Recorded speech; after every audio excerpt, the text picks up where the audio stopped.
সম্পর্কটা ছিল দুলাভাই আর শ্যালিকার, কিন্তু সেই বিশ্বাসের সুযোগ নিয়ে ঘরের ভেতরেই চলল এক অবিশ্বাস্য কায়দায় চুরির মহোৎসব।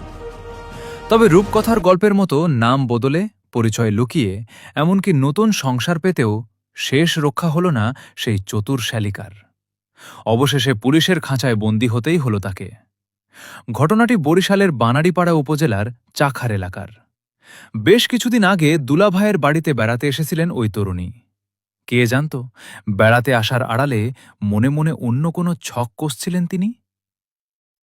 ঘটনার দিন ভোরবেলা, যখন পরিবারের সবাই গভীর ঘুমে আচ্ছন্ন, ঠিক তখনই চুরির চূড়ান্ত মিশন শুরু করেন শ্যালিকা।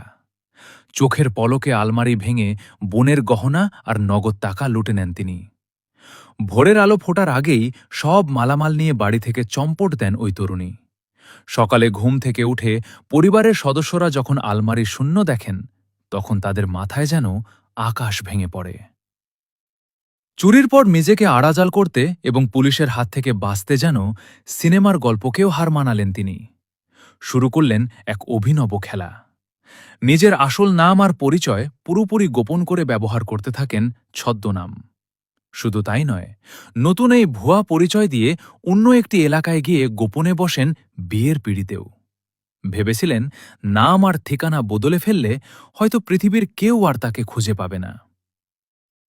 কিন্তু কথায় আছে না, চোরের 10 দিন তো সাধুর একদিন। পুলিশের চোখ ফাঁকি দিয়ে পালিয়ে থাকা সেই শ্যালিকার শেষ রক্ষা আর হল না। গোপন সংবাদের ভিত্তিতে ও আধুনিক প্রযুক্তির সহায়তায় অভিযুক্তের অবস্থান নিশ্চিত করে বানারীপাড়া থানা পুলিশ। এরপর ঝটিকা অভিযান চালিয়ে নতুন জামাইয়ের বাড়ি থেকেই তাকে গ্রেফতার করতে সক্ষম হয় পুলিশ দল। আপন মানুষের বিশ্বাসের সুযোগ নিয়ে এমন চুরির ঘটনা এলাকায় বেশ চাঞ্চল্যের সৃষ্টি করেছে।